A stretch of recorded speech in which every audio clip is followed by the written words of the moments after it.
Welcome back.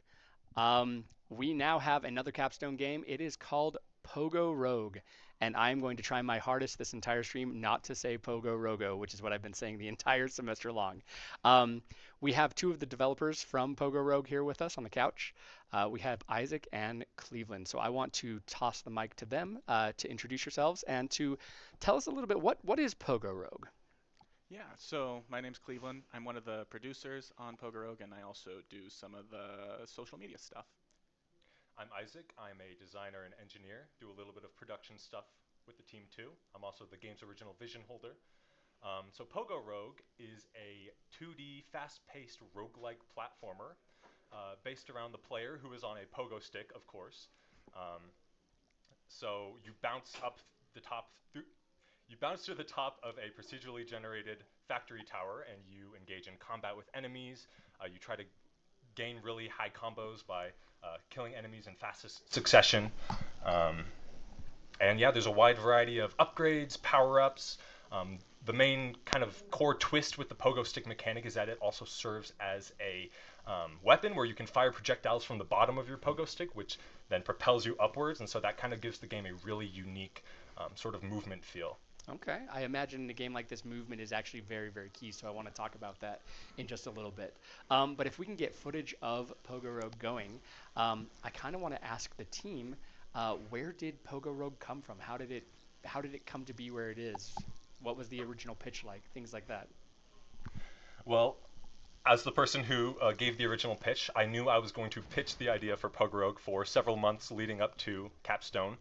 Um, I was always sort of like interested in doing a game with like a pogo stick mechanic, and I've always been interested in the design of roguelikes. And then, I came up with the name Pogo Rogue, and I thought that it had a really nice ring to it.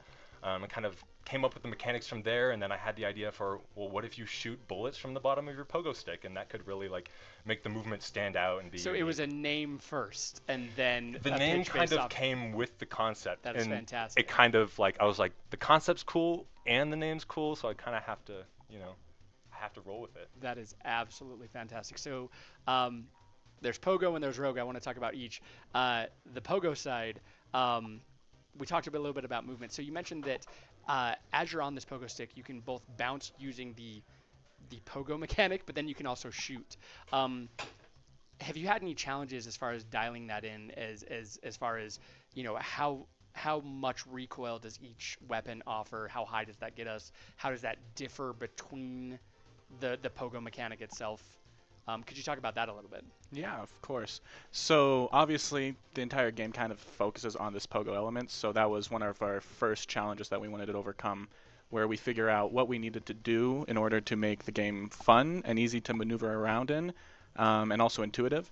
And so we spent a ton of time dialing that in. We did play tests. At one point, we had sliders that playtesters could adjust in order to figure out what movement felt best for them, and then we took all of that input and put it into that pogo stick. So you actually gave the playtesters the ability to dial in what they thought was the ideal. That's fascinating. Yeah, we had sliders in like the corner of the screen, so the player could like move the player and adjust the stats at the same time. So it's like if they wanted to mess with a higher bounce height, they could change that value in real time in the game. And we had a couple like presets, maybe some that were a little floatier, some that had higher gravity. And we got some feedback on the different values from the playtesters, and then from there we really dialed in what those values were going to be and what the movement feel was going to feel like. That is really, really fascinating. I haven't heard of too many studios or too many developers because normally it's a here's a thing we made. What do you think? I haven't heard of too many people saying here's a thing we made. What do you think? And also make your own. I think that's really, really fascinating. So that's the Pogo side. Now let's talk about the Rogue side. You mentioned the word roguelike a little bit earlier. For our audience who may not be familiar with the term roguelike, what is a roguelike? What makes a roguelike a roguelike? Yeah, I mean, it can be a controversial definition depending on who you ask. But generally, there's some consistent themes where there's some sort of progression throughout a level, and that level is often has some sort of random element to it, like procedural generation or just a unique experience every time. And there's a system of permadeath where you die, you just basically restart everything from scratch, and then you build up your in our case a loadout again. Those are the main elements I would say behind a roguelike. There's some other small things that you can be nitpicky about, but that's what we were focusing on. So how does Pogo Rogue separate itself from other roguelikes that are out there? Well, of course, we've got the pogo stick mechanic, which is pretty unique, not just in terms of roguelikes, but just as a mechanic on its own, um, which gives the player a really kind of fast-paced, like high skill ceiling type movement system. Um, and so we really wanted to emphasize the speed part of the game, and we're really envisioning the player kind of like just flying through the levels at top speed if they can like get to the skill level that allows them to do that, and really kind of honing in the design around that idea. I know with a lot of roguelikes there tends to be almost like a more slow-paced feel to it, maybe more of an emphasis on like exploration or taking your time. But for Pogo Rogue, we really want the player to be going from point A to point B, and we do that through the combo system. That's one way, but a lot of the design philosophy around the game is based around that idea.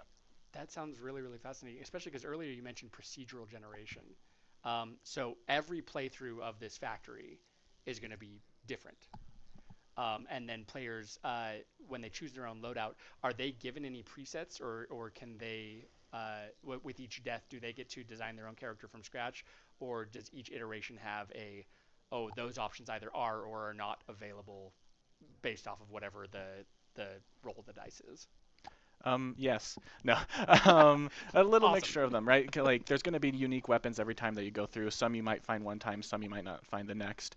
We're experimenting with the idea of like actual loadouts that you start off with, but that's going to take some more play testing and figuring out if that's something that we want to implement. All right. And I like a lot of these games, I've been fortunate to be in the games, be in the classes while the games are being developed.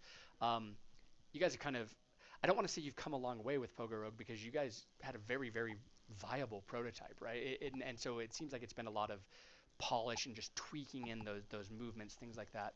Have you experienced any challenges or any, as you've been developing this game for the past month, what has been the biggest, not necessarily hurdle, but about your game development journey? How has that gone? How's your whole journey gone? Yeah, I mean, I think the biggest challenge we face is just the team size, right? Because before we've worked in games and we've worked in groups, but those were like 4 to 8 people, and now we have 24 people that we're working with. And as you mentioned, there's a lot of polishing going on, and we're building on kind of the concept that we already had. So it's been a struggle to like figure out, okay, does everyone have something they're working on? What can they work on next, and does everything fit together? And those are challenges that we've overcome already, and there's some that we're still working on and that we are looking forward to fixing in the future. But I would say that core concept is what has been the biggest challenge, but it's also been the biggest benefit as we've been able to do a lot of stuff with this many people that we otherwise wouldn't have. Well, especially because I think your game is, and I want to use this word, but I don't want it to be taken the wrong way. It's a very simple game at its core, and so that does sound like a really kind of unique opportunity to be like, okay, cool. If we have the mechanics and we've kind of nailed those, but we do have a bigger team, how can we make this just the most awesome version of this game possible? Basically, yeah, that was our goal going into with this project. And just for everyone in the audience who doesn't know, because I didn't mention it earlier, in the capstone teams, when students are working on games, they are placed in teams of, you mentioned, about 25 to 30, which is definitely, I imagine, a unique challenge for a producer to be able to wrangle that many students with kind of unique skill sets like that. So now the next question is what's next for Pogo Rogue? What goals do you have over the next semester, so that when we're chatting again in April, what are we going to see by that point?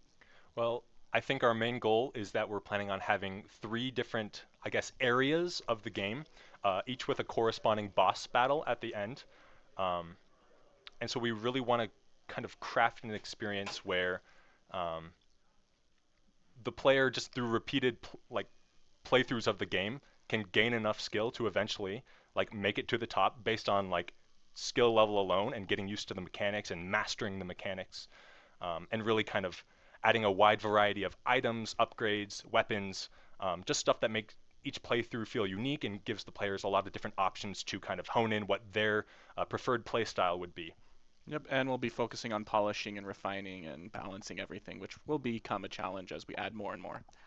balancing a game like this wouldn't be hard at all. I don't know what you're Right, talking exactly. about. It's not like balancing is part of riding a pogo stick. So Have you had, last question, have you had a pogo stick during your team meetings, like a physical stick? we were hoping to bring one today, but unfortunately they are only sold online. So through some really awkward conversations with Walmart employees, that's what I found out. We'll have one next semester, we promise. Okay, I'm going to hold you to that, We'll have some of our teammates out bouncing in the background next time. as you should. Do you have any sort of social media channels or an itch page where people can follow the progress of Pogo Rogue? Yes, so we have a YouTube channel that we upload devlogs to. That's just at Pogo Rogue, or if you look up Pogo Rogue, it should come up. Then we have an itch with our latest build of the game that you can go out and try. It's also Pogo Rogue, and a X or Twitter where we like do the in-between updates called at Pogo Rogue Game. So yeah. Fantastic. And for those everybody out there, Rogue is spelled R-O-G-U-E, not R-O-U-G-E. That would be Pogo Rouge. So That is, don't do that. thank you for Classic saying mistake. that. All right. Well, thank you both for joining us. Thank and you. We will be right back with the next game.